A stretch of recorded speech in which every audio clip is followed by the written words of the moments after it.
pemuda muslim, pemudi muslimah merupakan kekuatan besar Islam.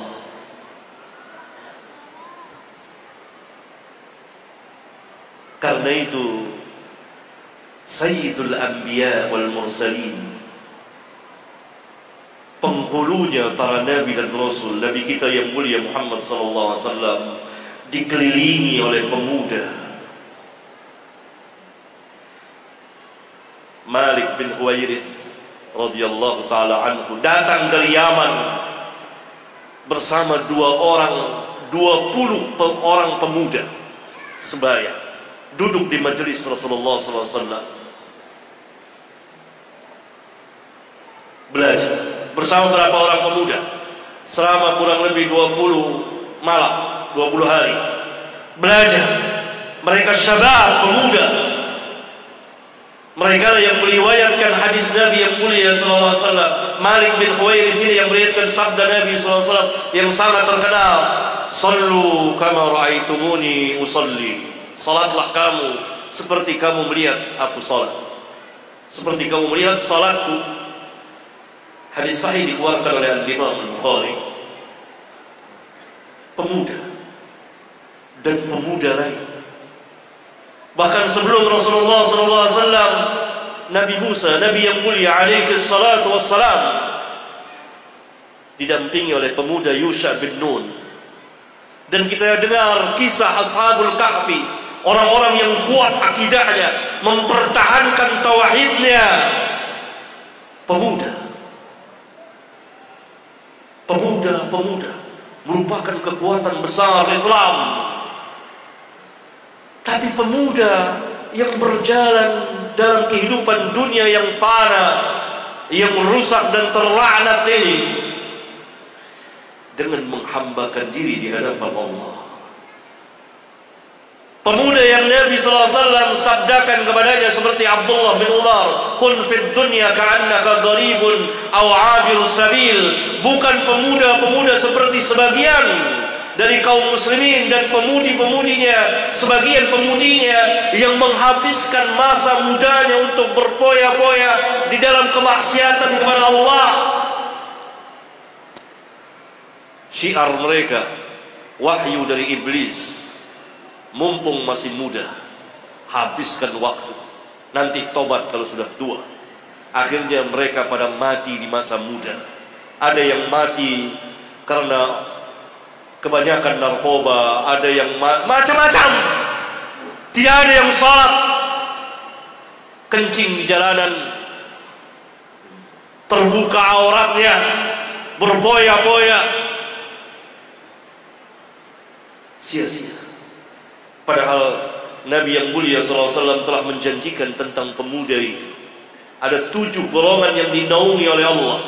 Salah satunya adalah wasyabun nasha'a fi ibadatillahi ta'ala. Pemuda yang tumbuh dalam masa mudanya dalam beribadah kepada Allah. Ini pemuda yang zahid. Bukan pemuda yang menyia-nyiakan waktunya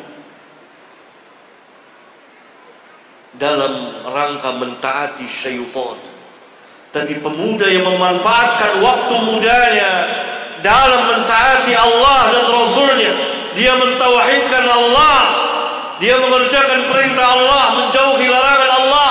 Yani wasyabun nasha'a fi ibadatillahi ta'ala.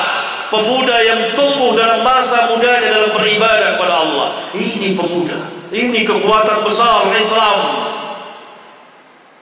Karena itu para sahabat pun dikelilingi oleh pemuda tabi'in, dan tabi'in dikelilingi oleh pemuda tabi'ut tabi'in. Mereka menimba ilmu, belajar. Luar biasa pemuda itu. Itulah masa depan Islam. Oleh karena itu kaum salaf, ikhwan perhatikan ini, kaum salaf itu sangat bersemangat mendidik para pemuda. Mereka mengkhususkan mendidik para pemuda itu, karena para pemuda ini masa depan Islam.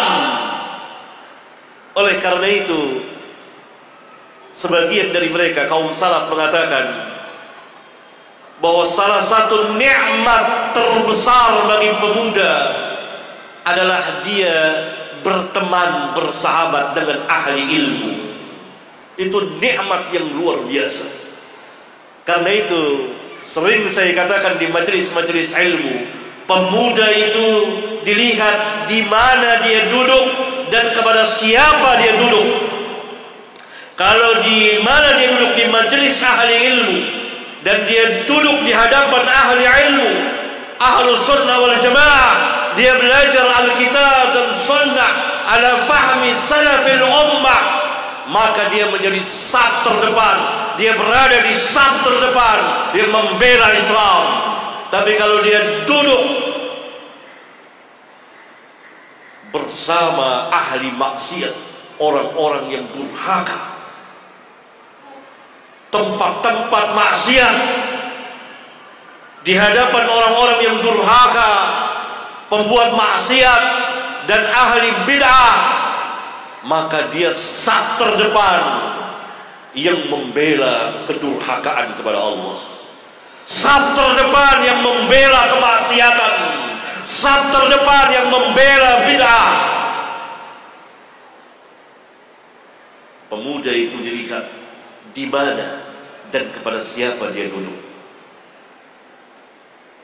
Saya katakan ini karena saya melihat, membaca perkataan sebagian kaum salaf, sebagian dari nikmat, yakni di antara nikmat yang Allah berikan kepada pemuda ketika dia dipertemankan, bersahabat kepada ahli ilmu, kepada ahlus sunnah,